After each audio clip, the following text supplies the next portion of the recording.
دا د نبی کریم صلی الله علیه وسلم د ترور زوی حضرت زبیر او د پیغمبر علیه السلام او د خدا خويندې وي د بیبي نوم هغه د عبد نبی علیه السلام د بیبي نوم عایشه او د بیبي نوم اسماء او عایشه خويندې نو د ترور زوی هم دی او بیبیانې هم خويندې نږدې رشته دار هم دی دی چې کله مړ کېده په جنگ جمل کې عبدالله ابن زبیر یې کېنه وی بچې وی په ما ډېر زیات قرضونه دي او قرضونه پرې رسو خلکو به راوړه امانت وي د ځان سره کېده ده به ورته وی وروره د امانت خو دې ما سره کېښوده خو هسې نه چې د امانت ضایع نه شي نو زه به یې ولګوم ښه او چې کله دې پکار وي بیا مانه غواړه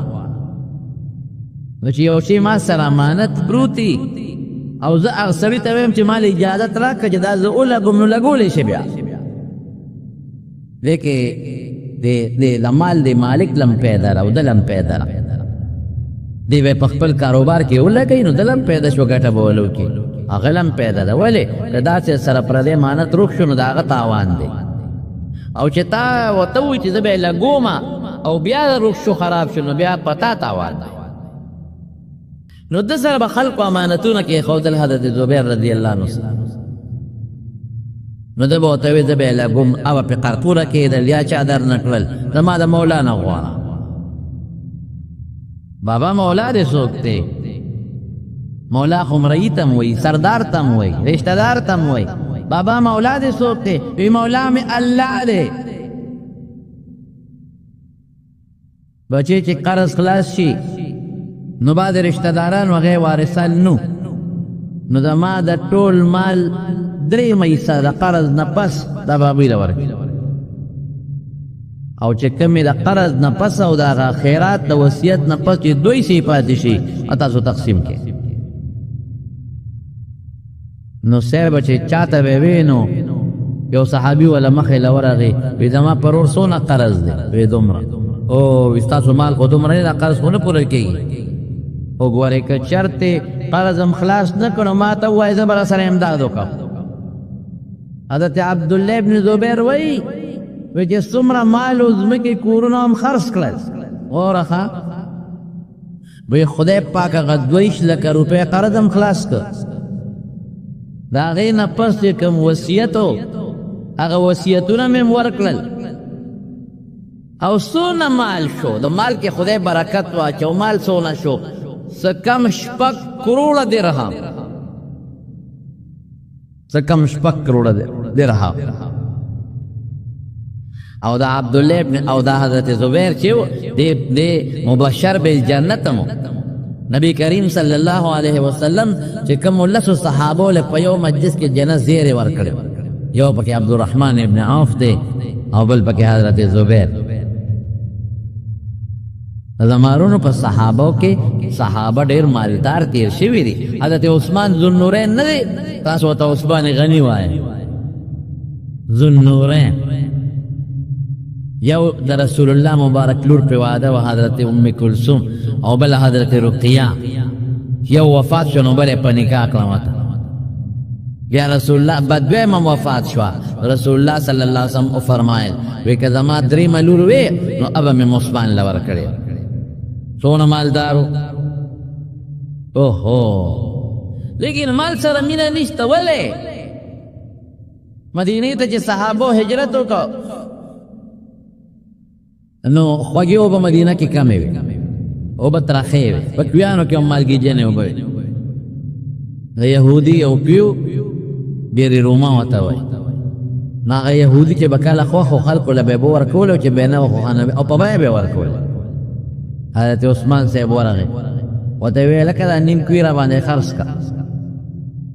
نیم دا معنا چې یو ورځ به توبه یو ورځ به زه یهودي ورته ویې نه خرڅوم لکه وایي چې په 100 پیسو ویې خرڅو علم هغه ورته ډېرې پیسې وویې عثمان صاحب ډېره ښه ده زما دا نیم شو چې نیمې ته واغېسته حضرت عثمان صاحب اعلان وکړه وی یو ورځ زما دي اوبه یو ورځ د دغه یهودي دي ځکه نیم مې واغېسته نو زما په ورځ کې تاسو راځئ چې څونه اوبه وړئ وړئ خیراتي وړئ نو خلک به د عثمان صاحب په هغه نمبر کې راتلل او مشکونه به یې ډک ډک وړل د یهودي نمبر کې هېړو څوک راتلل نه یهودي دقسې حق به کېناست یا خدای دا پسې جنجال وړی زه په بیه ورکوم خیراتي ورکړي نو په هغه روز خلک وړي زما په ورځ یې نه وړي نو یهودي په خپله عثمان صاحب پسې راغلي دا باقي م رانه واله وایي که په دومره راکې راکړه که نه علم یاره په هر څه کې خو مې ته اخلاص که څوک نه راځي هغه باقي نه مې واخېسته مسلمانانو ته وقف او د تبوک په غزا کې سخت جنگ و دشمن ډېر زیات و سفر هم ډېر اوږد و ګرمي م وه نبی کریم صلی الله علیه وسلم د صحابو نه مدد وغوښت چنده چې ورته مو ووایه حضرت عثمان رضی الله عنه راغی وی صاحب دومره سلو خان سره د کتو دا وقف حضور پاک ډېر خوشحال بیا وی 200 بیا وی 300 بیا راغی وی صاحب د 2 عیسې لښکر ټول انتظام په ما او زولی ډکه د پیسو راوړه د دې دراهمو اشرفو او رسول الله مبارک ته مخې ته وغورځول اوس که مینه وانه داسې څوک کوي مال ګټي خو مینه نشته نبی کریم صلی الله علیه وسلم ورته یو ناشنا اعلان وکړو د پیغمبر اعلان به د خدای د طرف نه وی د نن نه پس چې عثمان څه عمل کوي به دته به هېڅ نقصان نه رسي ته دې خوښه یې کوه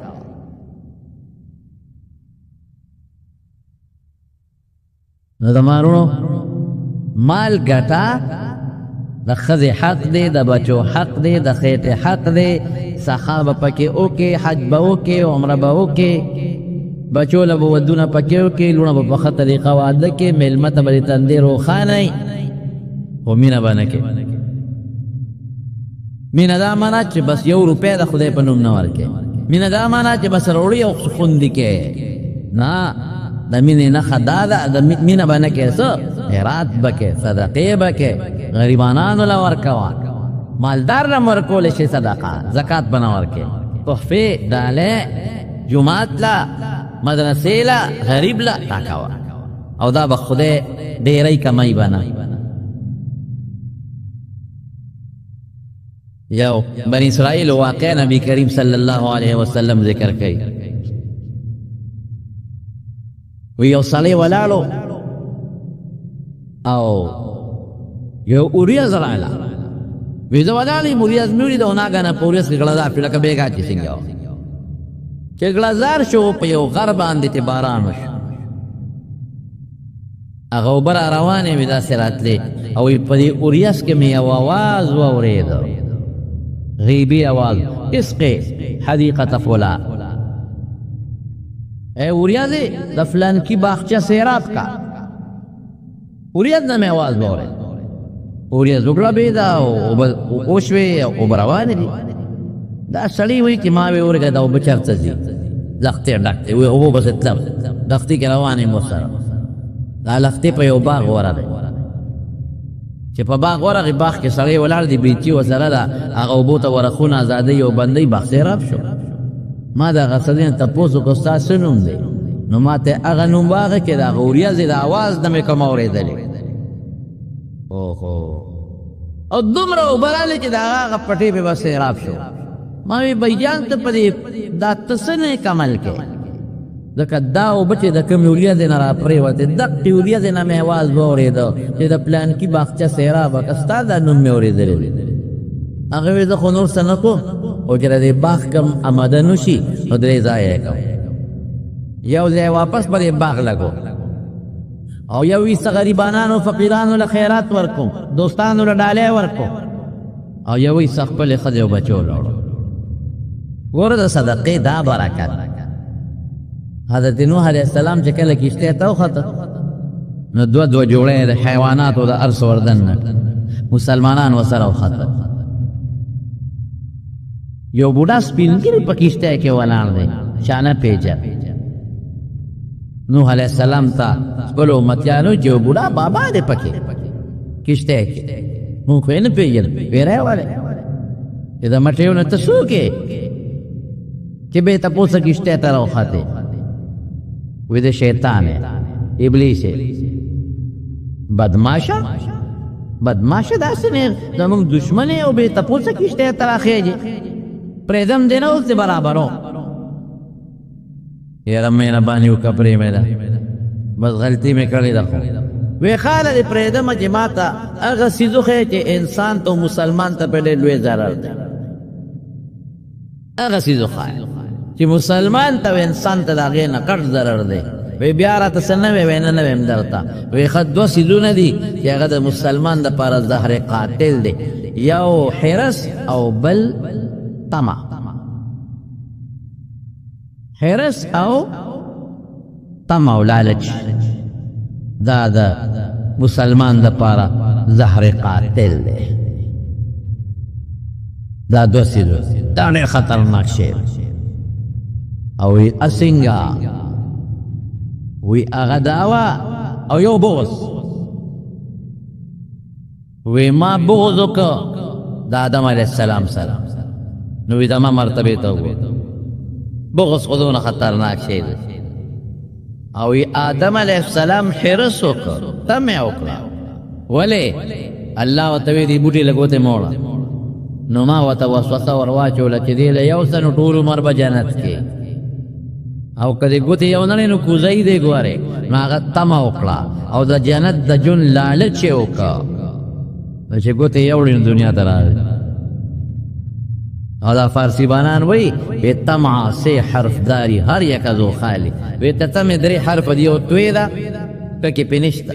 یو میم دی پکی پینشتا یو عین دی پکی پینشتا وی دری حرفون دی دری والا خالی دی تمه چې کې او د الله نه وکې بس بنده مکوا دا پیسې به درې خپل راځي قسم په خدای چې کم د خدای مقرر کړی دا که هغه د نه یو وړې پاتې شو نو زما پرې مخلال وکړه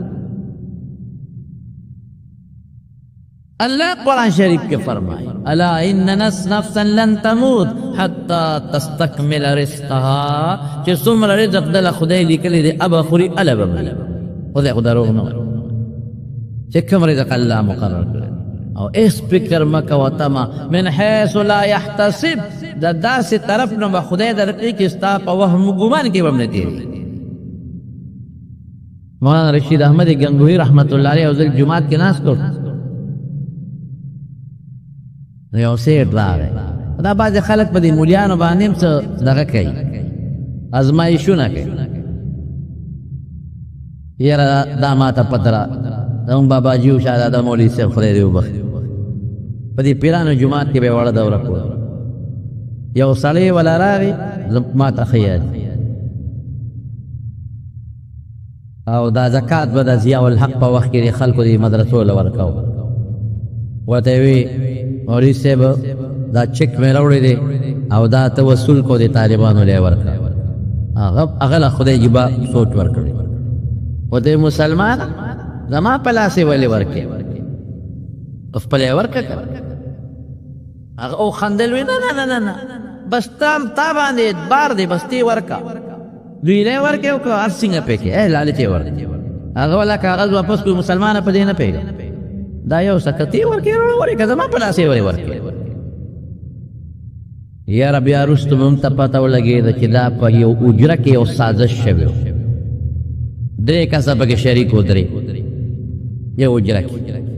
درې کسه پکې شریک و او دی کړی و چې دا چیک په مولوي صاحب وصول کړي نو موږ به پسې پراپېګنډه وکړو چې هغه د طالبانو پیسې وصول کړي او په دې مال یې ووایي زما قسم په خدای درې واړه خدای داسې ذلیلان کړل داسې او په دنیا کې داسې رسوا چې که مې درته نومونه واغېښتل نو تاسو به هم پرې رحم وکړئ کله رسوا شو برباد کورونه یې تابه یعنې قسم په خدای چې نن دا وي کورونه هم نشته اخره پې ورغړېدل نو هم درته نه یو په مولیانو به ازمایښونه نه کوې ټوکې به نه کوې په دې خدای خفه کېږي دوی د خدای د دین خدمت کوي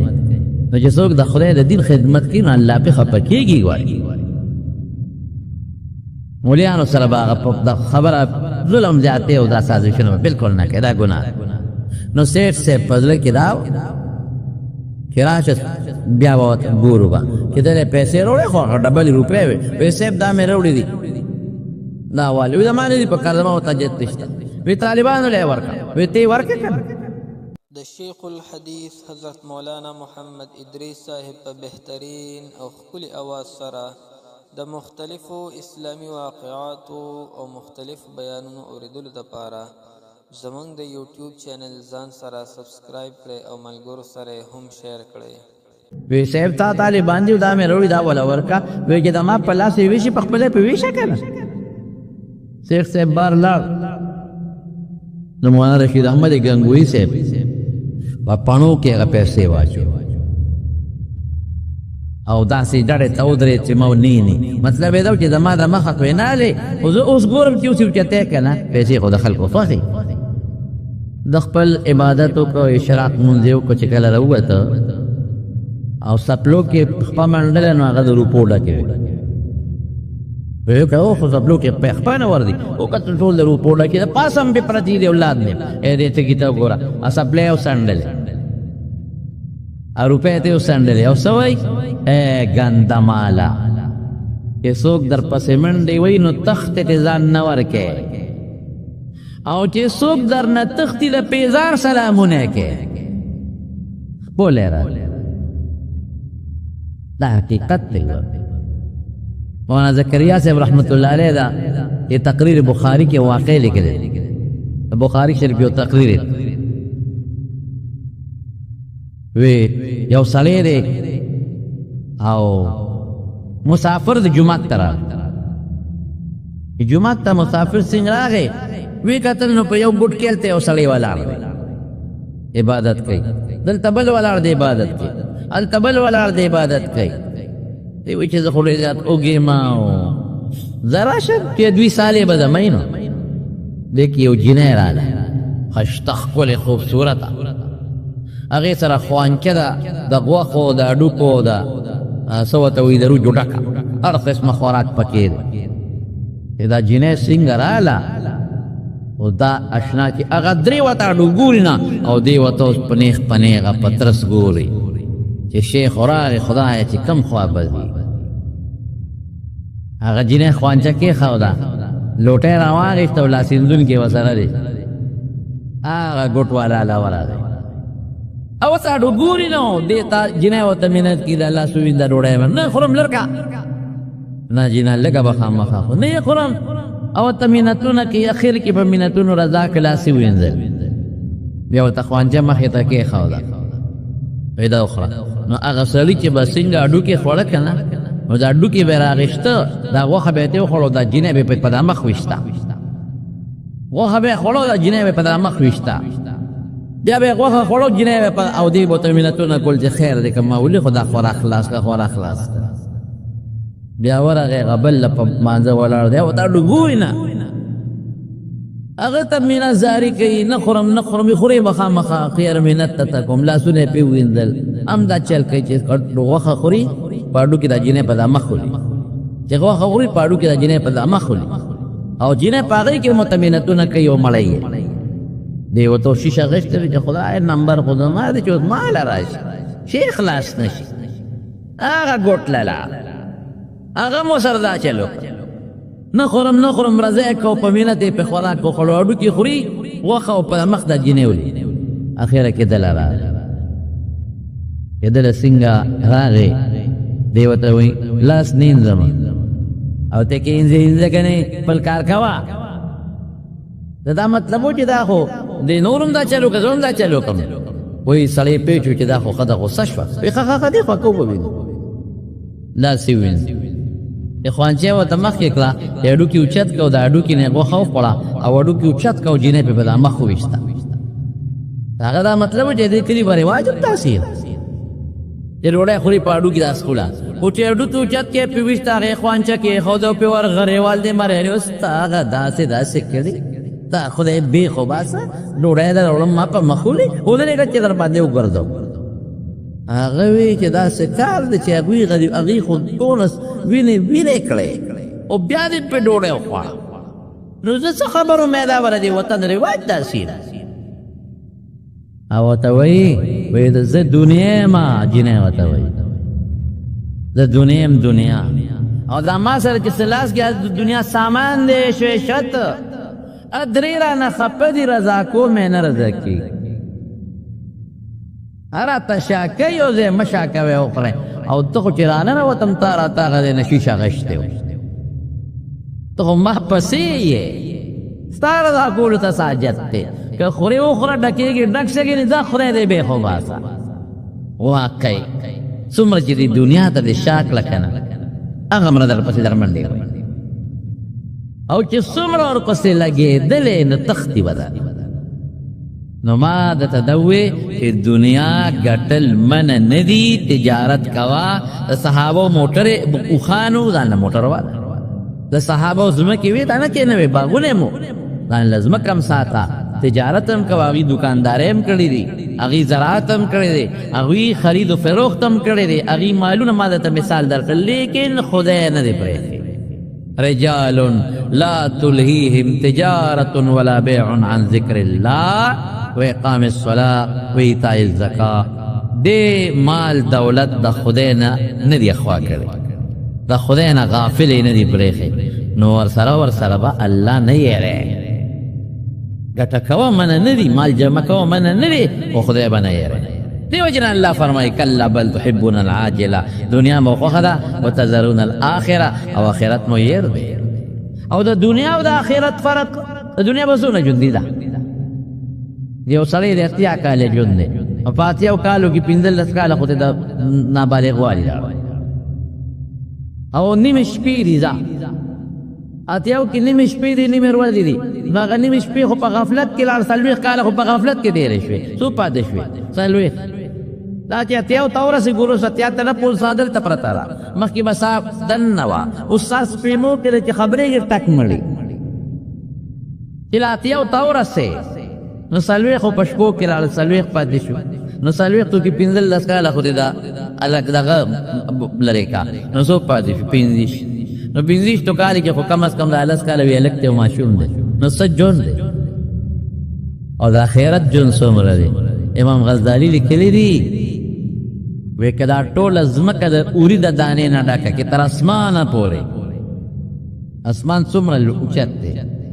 که دا ټوله ځمکه د شړشم د دانو نه ډکه کې تر اسمانه پورې او یو مرغۍ راځي او 1000 کاله پس د یوه دانه وړي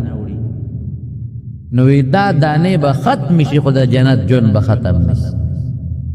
او د آخرت جون به ختم نشي او نه به د قبر جون او نه به د دوزخ جون ختم شي نو موږ د دنیا د لږ جون له منډې ترلې شروع کړي دي او هغه هم پرېښی دی دې نه د خدای نه منې کوي په آخرت یاد ساته خپل لمونځ اودس خپل زکات خپل خیرات او ظلم مه کوه ټګي مه کوه دوکې مه کوه حرامونه ځان ساته او نو الله به دې مدد کوي که ویر نه که نو ما ته ووایه ورته ملا صاحب پلنکي وخت خبره کړې وه او دا خبره دې غلطه وخته عائشہ صدیقہ رضی اللہ تعالیٰ عنہ 1000 اشرفے عبداللہ ابن زبیر ورطرو پا میدان غردولے خادم تویرا ششابہ پا مدینہ کے پا کسو کے گردو ویشا کاسا بیڑا کولو خلقو لبے ویشت چه ما خام شو پیسے اخلاص شوی چه ما خام شو وین گیتا وی بیرو جماعت رولا بیرو جماعت تکو بیسدلا د خدای نه وخت دی یو 2-3 شرپې به دې پرېښې وي اوس څومره دی د بازار نه سره وړو تا په روژه ماته کړې وه نو ورته یې وخندل چې اوس راته یادې وختي به دې راته یادې کړې وي داسې صحیح عبدالله ابن زبیر 1,00,000 پیسې راولېږلې روپۍ هغه زمانې دراهم ماښامه پر ټولې ختمې عبدالله ابن زبیر مکه کې بادشاهي دعوه کړې وه دی خپله بچا ورته وی پیسې مه لګوه عایشې لا خو چې ته څه ورلېږې خیرات کوي وی ښه او بیا نار چون تېری وی که تا چل کوي علی نذرو یعنې یو ګونه قسم چې بیا به نه ورکړې عایشې ته چا ووی صدیقې ته وی هغې قسم هغه وخوړه چې بیا به نه لیکم وی ښه وی به علی نذرو وی په ما دې قسم دی چې زه به د سره خبرې نه کوم ما د سهاره به نه کوي د الله لار کې خیرات نه مې بنې کوي نو ته سره به خبرې نه زمانه اوږده شوه عبدالله ابن زبیر بند او سره به خبرې نه کوي ولې سخانه ما منې کوي دا خو ما د رسول الله مبارک نه زده کړې چې هغه کله پوه شو چې اوس په کار نه کېږي او ترور مې ده نو راغی د حضور پاک ماماخیل عبدالرحمن ابن عوف وغیره مسور ابن مخرمه دا صحابه د حضور پاک ماماخیل د بنو زهره دی ولا په جرګه کې راغسته نو عایشې بیبي په کور کې دننه پرده تړلې نو په دروازه کې بس وکړل نو اواز به وکړ درځو نو دی به ورته راځي نو په دروازه به رادننه شو د پردې نه پورې غاړه به ناست نو دی به ورته حدیث درس کول مسلو تپوسونه به یې کول جوابونه به یې ورکول نو عبدالله ابن زبیر هغوی ځان سره په څادر کې بند پټ کړه داسې څادر یې تېتاو اواز یې ورکړه زه فلانکي ام المؤمنین د مسلمانانو مورې درځو داخل شو وی او راځئ هغه ته خو پته نه وه چې دی ورسره ټول وی او ټول راځئ خو چې څنګه په دروازه ورتننه شو عبدالله ابن زبیر د پردې نه دننه وربنډه کړې او عایشې صدیقې دې پښو باندې سر ولګاو او ما معاف کا ما غلطي کړې ده وی ما قسم کړی دی چې نه دې معاف کوم ته ما راڅخه نه منې کې او ورته جاړي او تام جاړي او نه دې معاف کوم ما قسم کړی دی او دلته د حضور پاک د ماماخیل ولقب مینتونه کوي چې مافق روانه نه ده مافق چې مافق نو قسم کې څوک مات کی که نه نو یو مرۍ به که مرۍ دي لکه دې زمانه کې اوس مرۍ نشته نو بیا به څه کوي لسو مسکینانو له جامې یا 2 وخته ډوډۍ به ورکړي که دا طاقت یې نه درې روژې به نیسي نو عایشې صدیقې په هغه قسم کې څه رایاد نه ساتي چې مرۍ به راته زادو او چې بیا به متره قسم یاد شو دونه به وچلل چې سترګې به د اوښ کوټه کې به لوپټه به لمده څه خادم او زمارو پریدي نه الله بدل نه پریدي د چا مونږ چې دا ورکړه کوو دا د چا په نوم ورکوو د الله په نوم بس د الله د نوم نه هر څه قربان د مارونو هر څه قربان مونږ ته چې غوالي کې د الله په نوم مونږ سر ښکته کوو د الله نوم هی دا مونږ سره چې څه دي دا د الله د طرف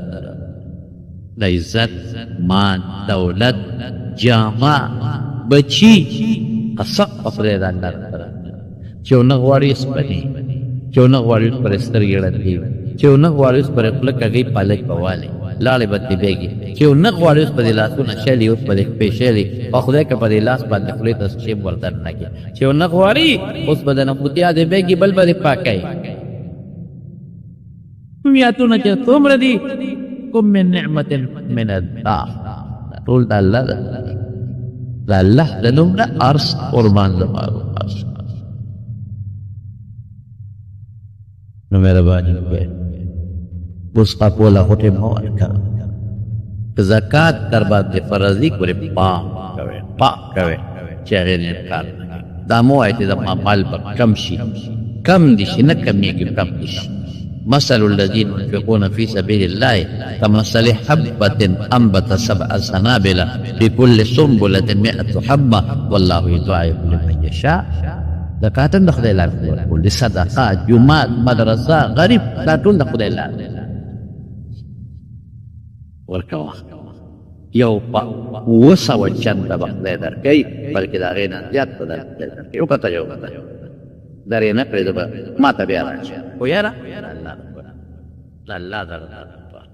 په داسې طریقه رسول الله مبارک وی بهتره صدقه دا ده چې د دې یو لاس باندې ښي ورکړه چې دا کسب کې خبر نشي کړی تاریخ پټه ورکړه الله به بدل درکوي دنیا کې به درکوي او په آخرت کې او چې څوک صدقه ورکوي ګور ما درته مخکې ووایي نو د رزق په فراخی دویمه وه چې څوک صدقه ورکوي عمر به یو صله رحمي والا عمر زیاتېږي یو صدقې والا او چې راغلي عذابي الصدقه تطفئ غضب الرب کما یطفئ الماء النار په اور باندې چې اوبه اور په اور باندې اوبه واچې ختمېږي دغه رنګې صدقې سره د خدای غضب او قهر ختمېږي خوا چې به یار چلته څه مسله به وه په کور کې نو زر به د خلکو ملایان طالبان راوستل هله شا به خطر خیرات به نغدي به خلکو له ورکړه الله به مصیبت ختم کړه. اوس خو ټیک د مولا طالب راوستو ضرورت نشته، شکر دی هر کور کې حافظ ذکرین او په خپله خلک تلاوت کولی شي، صدقه کوی کنه خدای م نیک بختیار مصیبت به خپله ختمي. او که د مخکې نه صدقې ورکې نو مصیبت به راځي نه، د خدای غضب به راځي نه، کور کې برکت به رزق کې به برکت. او د دې سخا مقابل بیا بخل دی او ډېر خطرناک دی چې سړی بخیلي او نه یې ورکوي. هغې متعلق بیان به انشاءالله آینده جمعه کې راوړو. خو دا خبره به که خیر انشاءالله نو د تا چې وایي چې غوټې مو ورکوي الله به یې درپې کې خیر انشاءالله. غریب د خپل وس مطابق، مالدار د خپل وس مطابق، او زکات هر چا له نشي ورکولی غریب له ورکوي، او عامه صدقه هر چا له ورکولی شي. هغې سم نشته. نو داسې دې باندې عمل کوئ که خیر انشاءالله الله برکتونه درکړي. نو حضرت عثمان رضی الله عنه هغه هلک ته ویل چې دا ول لوی نه مې تېرېږي، وایي ته ګوره د ما قافله را روانه د شات فقیرې او چې څنګه راورسي تاله به شات درکړم. چې قافله څنګه راورسېده سړی راغی ولکه صبر وکړو خان لامت نه شوه شات ترې راوړل یو سیف یو اوښ باندې مې 2 ډرمه شات راوړل وی یو دله ورکړه یو ډرم غونډه ده. هغه سړی ورته وایي وی صاحب چې یو ډرم دله ورکړمه نو په اوښ یو ډرم پاتې کېږي، نو بیا به دا انډې لاندې وغورځوږي. وی دا بله بله وی صاحب کولی به یې پسو وی اوښ هم ورکړه. دې ته سخا اوښ هم ورکړه که دې ده اوښ دې بوځه او دا 2 ډرمه شات دي زه ځان سره بوځم. دې دا سخا او چې کله مدینه منورې ته رالل حیاتو شو نو مدینه منوره کې خواږې اوبه کمې وې. د یو یهودي کوې په وادي عقیق کې هغه به په بیه اوبه خرڅولې په بیه. رسول الله صلی الله علیه وسلم اعلان وکړ بیرې رومه به څوک وایي وای وای وای خو چې داسې والي چې د مسلمان او د ده برخه پکې یو شان ښکته کېږي. مسلمان ته وبخي زه ضمانت ورکوم چې الله به جنت ورکړي. حضرت عثمان هغه له ورغی د سړي ورته ویې دا باندې خرڅ کوي نه خرڅ وی نیم را باندې خرڅ کړه. هغه ورته د نیم ډېره لویه ګټه دا قیمت دومره یې ووایي چې هغه د هغې مطلب یې نه و چې دی به یې وانلي. حضرت عثمان رضی الله عنه ورته فوراً پیسې ورکړې نیم کوې یې واخېست. نیم کوې څه دی ور پکې وربندي کوله بس ټیک شو نیم زما او نیم ستا یو ورځ به زما وي یو ورځ ستا به هغه ویې ډېره بس عثمان صاحب اعلان وکړ وایي په زما په ورځ باندې خیراتي وکړئ. یهودي خو به خرڅول بس خلک د یهودي په نمبر کې نه راتلل ځکه د ده په نمبر کې ورته فري میلاوي چې فري میلاویږي په هغه ورځ د عثمان صاحب په نمبر کې به خلک راتل او مفتو کې به مشکلونه کې وبوللې. یهودي وایي تاسو په جنجال ووړئ ورته یې دا باقي نه مه واله وایي په هغه ریټ یې نه الم چې په کوم نه هغه اخېستې د هغې سړی پار سوچیلی او ما مې خلاص کړه. دغه کوي حضرت عثمان په 35,000 درهم دینار 35,000 دینار کوي او هغې سره چې کوم ګیر چاپېره پټې د مسلمانانو دی وقف. اوس هم زمارون په مدینه منوره کې دا خبره ما تحقیق ته ورسوله نو ځکه یې درته وایم په مدینه منوره کې اوس هم په بینک کې د حضرت عثمان رضی الله عنه په نوم اکاونټ شته. اوس هم شته. سرکاري حکومت د حضرت عثمان ابن عفان خلیفه ثالث په نوم اکاونټ اوس هم کولاو کړی دی او د هغه چې کوم صدقات کې او کوم ځمکې وقف کړې وي مسلمانانو ته دا هغې ځمکو دا هغې صدقات هغې قوم ته دي. او چې نور څومره اهل خیر حضرات خیراتونه کوي حکومت په دغې قوم کې جمع کوي د حضرت عثمان په نوم او بیا حکومت هغه رالي په کونډو یتیمانانو په نورو ځایونو کې لګوي. یعنې د عثمان ثواب اوسه پورې روان چلېږي رضی الله تعالی عنه. تبوک غزا کې صاحب رسول الله مبارک دشمن ډېر زیات و مزل ډېر اوږد او د روم د بادشاه سره جګړه وه. رسول الله صلی الله علیه وسلم اعلان وکړ چې چندره یو مروړي. حضرت عمر رضی الله عنه وی ما سره په دغه وخت کې پیسې په کور کې وې، نو ما دا چلو کو چې په غوټې مې نیمې کړې، نیمې مې راوړې رسول الله مبارک ته مې کېښوه. دا حضور پاک په اعلان وکړ دویمه وه هر سړي به راوړي. وی حضرت ابوبکر ما وی چې د سره خو ما په نیکو کې چې د مقابله نه ده کړې، ما خو د ده نه چې د ځان نه دې مخکې کړې، نن به دې مخکې کېږي. ځکه ما ته پته ده چې ما سره مال شته، نیم مې راوړ. وی دی که حضرت ابوبکر صدیق رضی الله عنه لږ د شی راوړ کېږي. حضور پاک هوښیار وپوهېږو، ما ته یې عمره څومره دی راوړ؟ ما صاحب د الله رسوله اوټ نیم مې راوړ، نیم مې بچو ته پرېښود. ابوبکر څومره دی راوړ؟ الله رسوله ته چې مې موندل ټول مې راوړ. بچو ښځې ته څه پرېښودل؟ ترکت لهم الله ورسوله، چې خدای او رسول شته نو څه غمونه، هغې ته مې خدای او رسول پرېښودل. دې ته څه حضرت عثمان پاسې ویستل اوښان زما د طرف نه فري، او د دې سلو اوښانو سره کتې د هغې د پاسه چې کم پالان او کم کته او کم شی هغې سره. حضور پاک ډېر زیات خوشحاله شو. بیا وی نور به څوک څه ورکړي؟ عثمان وی د الله رسول اوښان 200 وی نور به څوک څه راوړي؟ وی الله رسول اوښان 300 سره د کتو سره د هر څه، او بیا دومره مال راوړه د سرو زرو مال چې حضور پاک ته دولې کې وغورځم، د دې لاس کې بیا داسې اړه راوړه. وی نن نه پس چې عثمان څه عمل کوي ده ته به هېڅ قسمه ضرر نه کوي. هغه غریب نه شو، فقیر نه شو، نور به زیاتېږي. څومره خرچه کوم نور زیاتېږي، څومره لګوم نور به زیاتېږي. ایمان ده وساته، د رسول الله مبارک خبره باندې عمل وکړه. څومره خرچه کوم نور به زیاتېږي. نو ظاهره خبره ده چې د دنیا دا کم ژوند زموږ مخکې تېرېږي، دا موږ ته عارضي ښکاري، موږ یې وینو چې عارضي دی، او دا او ته خدای او رسول موږ کې دا عارضي دی، دا ختمېدو والا موږ په خپله محسوسو. او کم چې د آخرت زندګي ژوند را روان دی هغه مستقله زندګي ده، موږ ادا محسوس کړی اوسه پورې. لیکن الله رسول چې هغه مستقله زندگی ده، نو دا فانی زندگی ده، غیر مستقل عارضی چې څه ته وایي، او هغه باقی زندگی ده، مستقله زندگی ده، نه ختمېدو والا. د قبر نه پس مرحله ده حساب کتاب شروع شوه، هغه د قبر محدود دی. بیا د حساب کتاب ورځ محدوده یو ټیم ولا شته، او د هغې نه پس که جنت ته څوک لاړ بس نه ختمېدو والا زندگی، او که دوزخ ته یو سړی لاړ نو بیا هم نه ختمېدو والا زندگی. دا عارضي فانی، هغه مستقل او نه ختمېدو والا. دواړو سره تعلق اوس هوښیار انسان چې وي هغه کم ژوند ځان له خشته ساتل غواړي، هغه عارضي به خشته، عارضي به عارضي خشته کوي، او مستقله زندگی به مستقل خشته کوي. بس دا زمونږ هوښیارتوب د خدای او د رسول په نظر کې د دنیا ژوند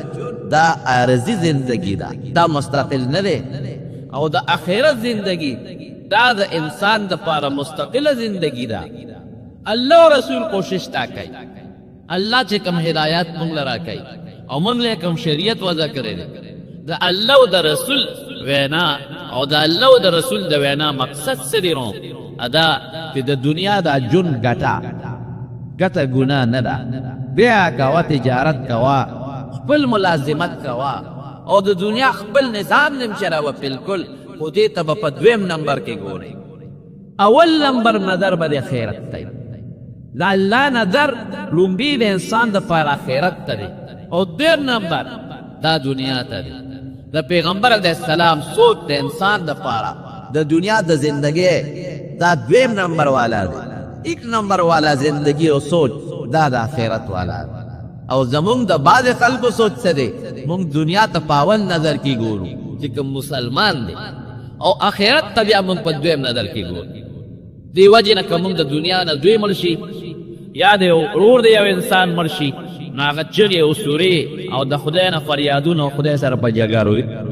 ولی هغه ته دا دنیا اول نمبر ښکاري خیرت ورته 2 نمبر ښکاري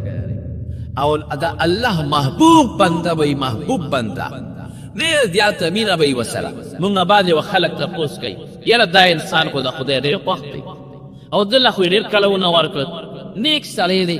ور بچي یې مړه شو د دنیا بیماری پې راځي دا ولې راځي ما وی ستا سوچ د دنیا متعلق اول نمبر دی او د آخرت 2 نمبر دی او د الله سوچ د الله علم او د الله هدایت د دنیا دپاره 2 نمبر کې دی آخرت اول نمبر کې دی نو خدای دا نیک سړي ته د دنیا دا ژوند وله په 2 نمبر کې ساتي بس چې دی پکې ژوند تیری بس دا وله ډېره ده او د آخرت زندګي دا په اول نمبر کې ساتل غواړم نو د دنیا تکلیف به م راولم مصائب به م راولم خو چې د آخرت هغه اول نمبر ژوند وله مزېدار کوم ځکه نبی علیه السلام فرمایي اشد الناس بلاء الانبیاء وی په ټولو کې زیات تکالیف او مصیبتونه چې راځي دا په پیغمبرانو نه د دنیا زندګي یې رضي ده ولا رضي ساتي او د آخرت زندگی مزیدار ځای په وله خشته کی ثم الامثل فالامثل او بیا چې کم پیغمبر ته نږدې دی بیا کم هغه ته نږدې دی بیا کم هغه ته نږدې دی د دنیا تکالیف به م راځي او مصائب به م راځي هجرت به م پرې راځي د ابراهیم علیه السلام ژوند ته وګورئ د حضرت ایوب علیه السلام زندگی ته وګورئ د حضرت یونس علیه السلام زندگی ته وګورئ د نبی کریم صلی الله علیه وسلم زندگی ته وګورئ هجرت یې وکړ خپل وطن خپل بچیان سره پاتې دنیا والا عارضی ساتي بس چې صرف زندگی او ژوند یې پکې تېرېږي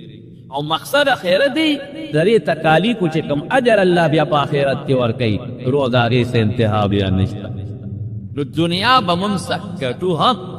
د دنیا تجارت منع نه دی دنیا به ګټو هم حاصلو به هم لیکن مقصد اولی به نه ګرځو مقصد اولی 1 نمبر مقصد دا به زمونږ آخرت دی دنیا به زمونږ عارضي زندگی وي نور منع نه راغلی ګوره ما وختې ډېر سره دی خبره لومړی خبره چې تاسو ته وکړله هغه څه ده چې دنیا ته 2 نمبر کې ګوره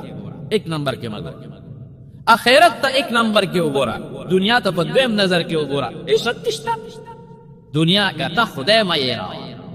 دنیا کوه تجارت کوه رسول الله مه یېروه دنیا کوه آخرت مه یېروه دنیا کوه او عبادت مه یېروه دې مساج نبی علیہ السلام ته خو پته ده او دا م ورته پته ده که د تبوک ضرورت راشي د غذا 1/3 له دې پیسې ورکوي جمعات ته مسجد نبوي مبارک نبی علیہ السلام چې څنګه راغی مدینه شریفې ته د قبا نه مدینه شریفې ته راغی نو جمعات له ځای نشته حضرت ابوبکر صدیق رضی الله عنه د الله رسول پیسې به ورکړي څومره هوښیار دی د جمعات چې څومره ځمکه ده هله 2 یتیمانانو ځمکه وه نبی علیہ السلام د هغوی ترونه راوغوښتل ای دا ځمکه لږه مناسب ده او د حضور پاک توخه مبارکه چې کوم ځای ابلاسته وه د الله په حکم چاوی زما به میل میں چاوی زما به میل میں چاوی زما به میل میں نبی علیہ السلام ادعوها دا اوخه مې پرېږدې فانها مأموره دې ته د خدای له طرف نه حکم شوی دی چې دا کوم ځای سم لاسته به زه به دا سړي میل میں اتفاق ته ګوره د حضرت ابو ایوب انصاري رضی الله عنه د پور مخې ته اوخه سم لاسته چې سم لاسته بیا پاسې بیا ګرځېده حضور پاک یې واګې سستې کړې او اوښې به دا ځمکه بویوله واپس هغه دی لراله اول ته سملاسته نو چې سملاسته خوره پرې پرېوته نو زر هغه سامان راواخېسته خپل کور ته په منډه تښتاو چې بل څوک دا سامان دننه نه کړي نو نبي علیہ السلام له خو جومات نږدې پکار نو هغه ځای شال غوندې ځای و وی دا ځای مې خوښ د 2 یتیمانان نو ترونه یې وله راوغوښتل وی دا ځای دی او ځکه ستا وی دا صرف د الله په رضا ستاسو جو پیسې نه دي وینا دا ماشومان دی یتیمانان داسې به نه کوو پیسې به ورکوو او ما ته د مدینې د ځمکې قیمت نه دی معلوم چې څه ریټ دی قیمت ولګوئ تاسو پیسې ورکوو وی ښه صاحب دا د 10 اشرفو ځمکه 10 دیناره د سرو زرو شپږی حضرت ابوبکر صدیق زر جیب ته لاس کړي چې بل څوک مخکې نشي وی صاحب دا زما په پیسو واخله هوښیار څونه دی هغه ته پته ده چې دا به یو مرکز ګرځي ردي هغه څومره وه د هغې هغه 10 بای 60 ګز وه یو طرف لس گزو او بل طرف شپیته گزو بیا ضرورت رستوراره چې رستوراره نو نبی علیہ السلام پکې نور توصیه وکړه نو د پیغمبر علیہ السلام په زمانه کې 100 بای 100 شو 100 گز طول او 100 گز عرض نو بیا ورپسې د حضرت عثمان رضی الله عنه زمانه راغله چې د هغه زمانه راغله د حضرت عثمان نو هغه جماعت مکمل اوس پرده وی نه وی جوړو او د اټلی نه سوال جواب یو کړه د اټلی نه ورلا کانی راو او داسې کانی ور راونل چې یو تیګه یو ستن او پاغي باندې کاریګران ودرول او باغې نقشونګار جوړ چې په ستن د لرګینی د کاری او بیا هغه کې تانکرنی چې واستنی او د برمانه ولا د ساګوان لرګي راو عربی کې وته ساج وي د دې دیار نم قیمتي لرګي نن د مدینه منورې چې کومې دروازې جوړ شوې دي دا د ساج د ساګوان د لرګي نه جوړ شوې دي نور خرابې او نه وب خرابې او نه رنگ خرابې هغه لرګي ولا د پرمانه راوستو په بیړو کې او په خانو باندې سامان راوړسید او ټیلونه ولا جوړول شروع کړي چې دا خشته شي نو صحابه کرامو میټینګونه شروع کړل چې دا خو تناجایز کار کې د نبی علیہ السلام په زمانه کې جمعات کچاو په خیواله دا هغه په زمانه کې جمعات کې نقشونګار نو ته پکې نقشونګار ولې کې حضرت عثمان رضی الله عنه ټول صحابه راغونډل وی دوه خبرې مې ذهن کې واچوي یو خو د پیغمبر علیہ السلام په زمانه کې د خلکو کورونه کچاو نو که جمعات کچاو نو سبد نه ښکارې دی اوس خلکو کورونه پاخه کړل نو دا لږه نامناسبه ده چې د خلکو کورونه پاخي او جمعات ته د خاورو کچای نبی ادبی د جمعه دین داوا چې د فارس او د روم او د مصر او د شام نه خلک راځي مدینه منوره ته ناغیب وای چې د دوی د جمعه څنګه کمزور او کچه دي دوی سره د خپل عبادت خانه قدر نشته ځکه په خو او درې ما وره وی په دې میراب منبر د تناسته او د بیت المال واکمنان ټول دلته ما تناستی او ټول د لښکرو قومندانان مشران جرنیلان دلته ناستی او ټول عمرا مې راغوښتي دي ګورنران عدل تناستی وی د بیت المال 1 روپۍ په نه لګوم دا ټول پیسې زما ذاتي د خپل جیب پیسې دي په د بیت المال 1 روپۍ ما لګولي نو ما ته دلته ووایه زما د وجې بغاټ نه کوې د پیغمبر جماعت دی او د پیغمبر په جماعت کې به صفا خبره کوي چې د قیامت پر استاد وغاره بنده نشي د بیت المال مشران نه تاسو په جماعت لمه 1 روپۍ غوښته دی وینا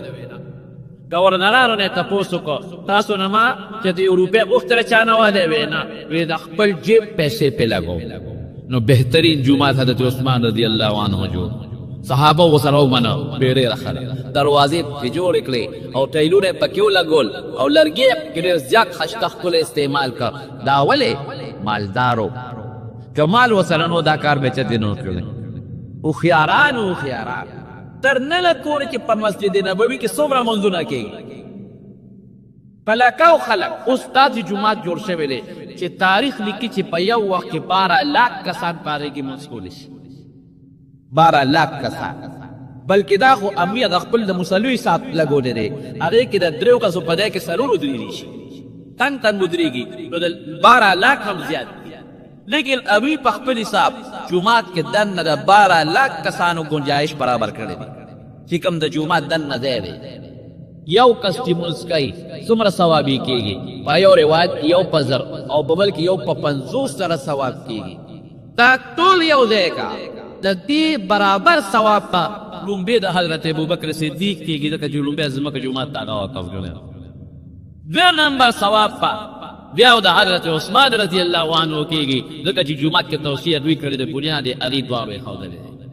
څومره لوی ثواب او څومره لوی اجر دی یو منځ دی نن سبا خو هغه هر وخت ودان دی تاسو ټیم پکې نشته چې یو سړی په جمعات کې په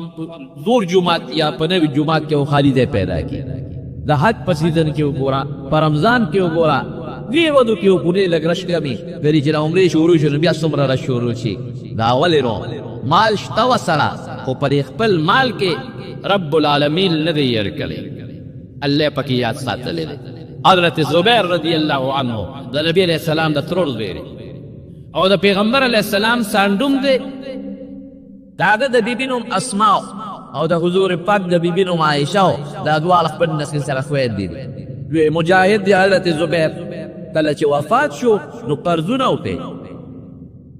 نو زوی ته ویلو چې دا قرضونه څومره دي دا ټول خلاص کا که زما ټول مال هم پکې ختم شي زوی ته یو عجیبه وصیت کړی دی که زما ټول مال ختم شي نو زما د رشته دارانو نه به بیا وغواړې والا او که رشته دارانو سره مې مال خلاص شو نو زما مولا ته سوال وکړه وی مولا دې څوک دی الله دی وی هغه ته درخواست وکړه چې الله د زبیر قرض خلاص کړه او بخاری شریف کې حدیث دی هغه قرض به سو خلکو به سره امانت کېښود زه به وی را سره امانت نږدې چې ضایع شوی نو ستاسو به ضایع شي دا راله قرض راکړې نه به یې لګولې نو چې کله هغه دې مړ شو او هغه قرضونه ارسې ورته خلاص کړل چې څومره د خلکو قرضونه او بیا د هغې نه پسې مال وشمېره چې کم پاتې دی نو 2 لکه کم 6 کروړه درهمې پاتې 2 لکه کم 6 کروړه دا په صحابو کې مالداران خلک دي حضرت بلبل توخب حضرت عثمان رضی الله عنه صحابو کې څومره مالدار دومره دولت او مال نبی علیہ السلام ته پته ده چې مال ورسره شته دا نه چې هغه ته نه دی خبر صحابو ته پته ده نبی علیہ السلام ته پته ده کله چې هجرت د مدینې شو یو پیو هغه یهودي په قبضه کې و هغه به خوښه وه نو مسلمانانو له به اوبه ورکولې او چې به یې خوښه نه وه نو نه به یې ورکول باغ کې دننه کیو تاله به یې ورته والې حضرت عثمان رضی الله عنه نبی علیہ السلام ته وی که دا تی والم او زی مسلمانانو ته وقف کوم سیسه پکې والم ماله به خدای سره کړي وی جنت وی ډېره ښه ده یهودي له وی دا کوې را باندې خرڅ کا هغه وی دا کوې داسې نه خرڅو نیم به خرڅو وی ښه نیم را خرڅ کا نیم یې واغېست چې نیم یې واغېست وی یو ورځ به د توګو وباسي یو ورځ به د زو وباسو وی ډېره ښه فیصله په دې شوه نو حضرت عثمان اعلان وکړ وی دا مسلمانانو ته خدای او رسول ته وقف بې پیسو یهودي به په بیو به قرضولې او د فری مفتي وی زما د نمبر پر ورځ به راځئ مفتي وګورئ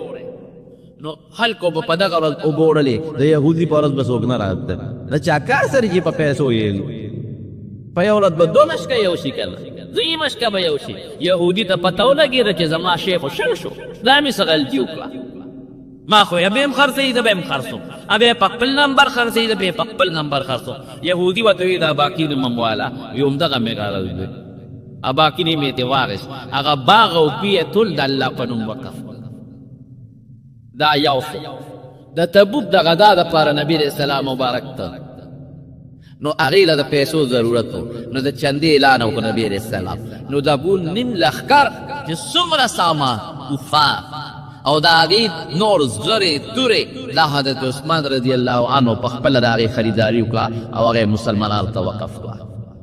دا نبي علیه السلام ته پته دې اعتراض پې نه کوي چې دا مال د سره دومره د کم ځای دی لیکن قرآن یو ټکې ویلی دی رجال لا تلهیهم تجارة ولا بیع عن ذکر الله قرآن وی بیم کوا تجارتم کوا کاروبارم کوا خدا بیع و تجارت د دنیا کسب کې د خدای نه غافل نه کی بنیادی چیز دا دی په صحابو کې د صحابه کرام چې ډېر غټ غټ تجارتونه یې کړي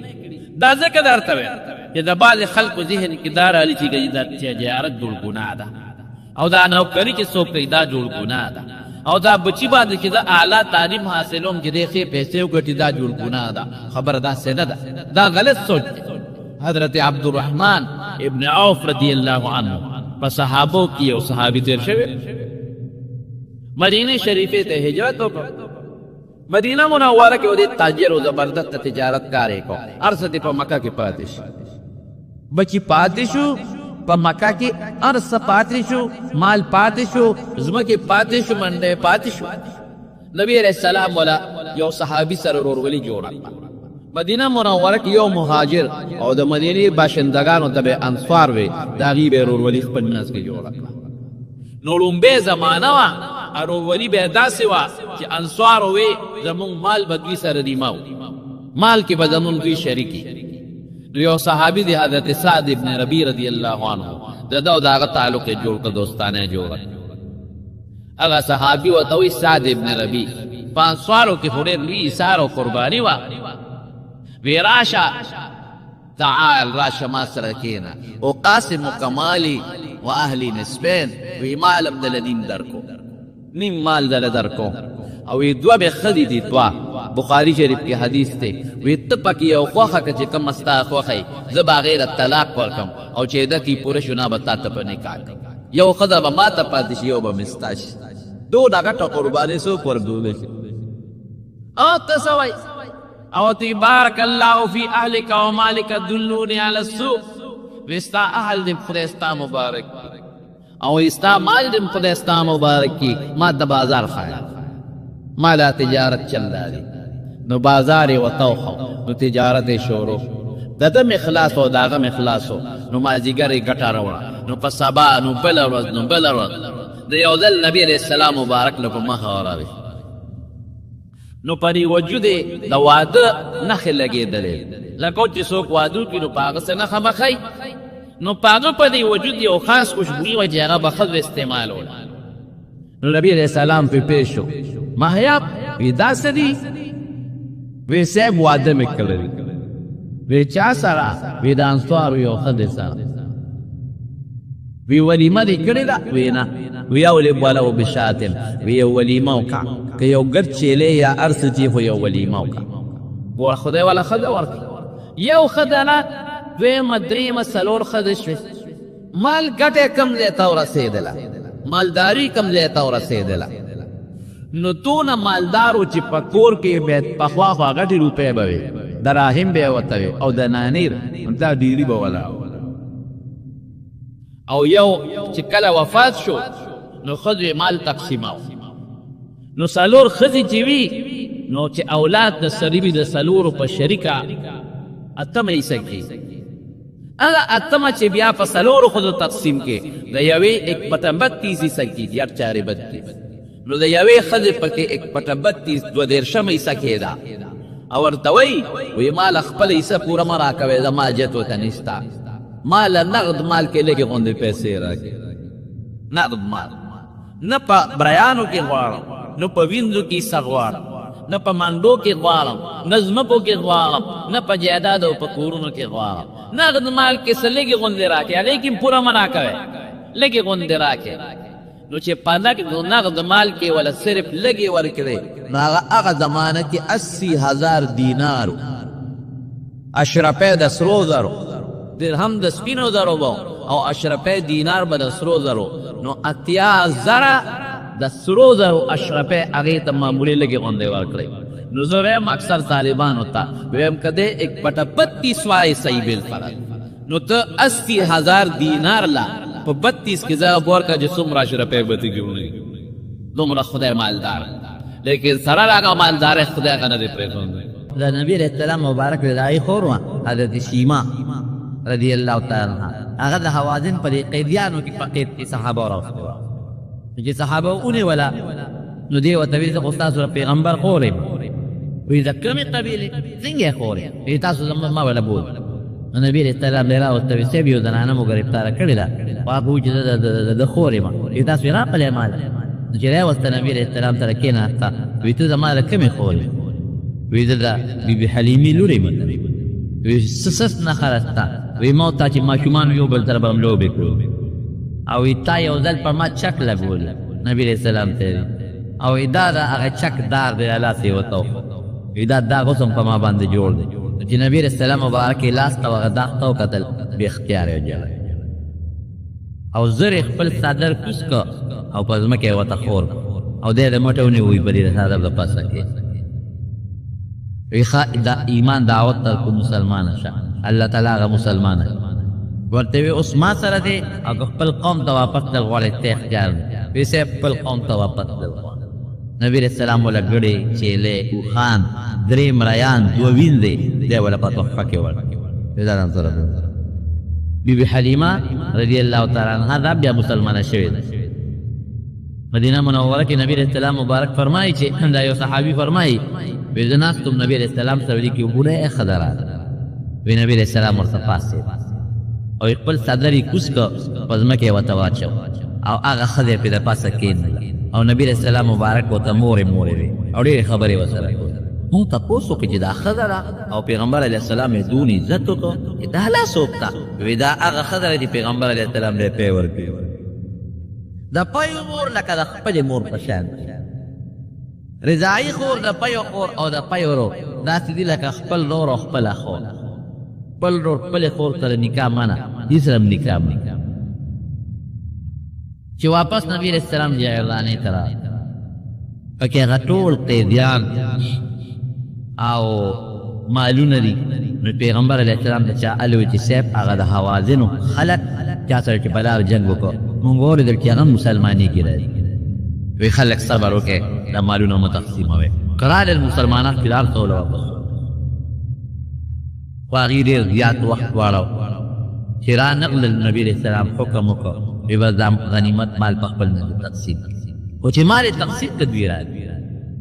وی د الله رسول موږ مسلمانان شو وی د الله بندګانو ما خو تاسو ته ډېر زیات انتظار وکړو خو تاسو رانغلی نو ما خو مال تقسیم کړی. وی موږ اوس مسلمانان یو. وی داسې کار وکړئ یا دا خپل مال وغواړئ چې درکړم او یا خپل چې کوم غنیمت کې د کوم وینځې غلامان جوړ کړي دي هغه وغواړئ. ځکه اوس مال زما د مال لاس نه وتېری په صحابو مې تقسیم کړي دي هغې نه به دله غواړم. هغې وی نور مالونه هم نه دي په کار خو چې زمونږ کوم قیدیان تاسو زمونږ نه روست دي دغه قیدیان راکړه. نبي علیه السلام ټول صحابه را جمع کړه. وی ستاسو وروڼه ګوره مخکې دشمنانو وی ستاسو وروڼه راغلي او مسلمانان ما هغوی سره وعده کړې ده چې هغوی له یو شی ورکوم یا دا قیدیان ورکوم او یا مال ورکوم. هغې قیدیان غوره کړه. نو تاسو مهرباني وکړئ هغې ته خپل قیدیان واپس کړئ. که څوک یې د زړه نه واپس کړي د زړه نه یې واپس او که څوک یې د زړه نه واپس کوئ زه ورسره وعده کوم چې هغه له به زه بدل ورکړم خو دا قیدیان ورته واپس. صحابه وایي د الله رسول موږ یې د زړه نه ورته واپس هغه څومره قیدیان چې هغه یې ټول هغه خلکو ته واپس چې واپس یې کړل. پیغمبر علیه السلام مبارک چې نور کوم مالونه هغې هلته د مکې په خلکو چې د مکې لا کوم 4,000 کسان مسلمانان شو هغې له ورکړل. نو انصارو ته خبره اترې شو وی ګوره وی د نبي علیه السلام د مکې خلکو له مالونه ورکړل جنګونه مونږ وکړل مال مونږ وګټه او ورکړی یې د مکې خلکو. نو نبي علیه السلام ته د اطلاع راورسېد. نو انصار یې را جمع یو لوی خیمه کې را جمع وی صرف انصار کېنی بل څوک به پکې نه راځي چې را جمع یې کړل. وی ستاسو متعلق ما ته یو خبر را رسېدلی زما متعلق هم څه ویلي